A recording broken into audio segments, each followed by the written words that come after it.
காலம் நடந்து கொண்டிருக்கிறது.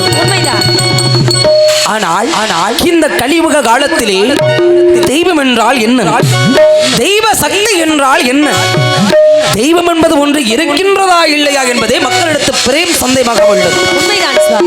அப்படி இருந்த போதிலும் நீதியை நிலைநாட்ட வேண்டும், தர்மத்தினை நிலைநாட்ட வேண்டும், அதர்மத்தினை அழிக்க வேண்டும்.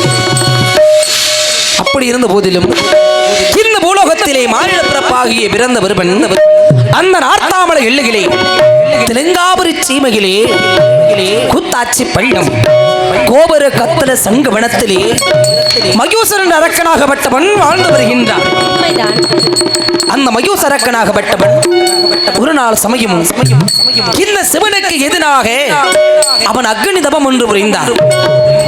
இந்த உலகத்தில் எவன் ஒருவன் இந்த சிவனுக்கும் எதிராக அக்னி தபம் ஒன்று புரிகின்றானோ அவனுக்கு இல்லை என்று வரத்தை அளிப்பது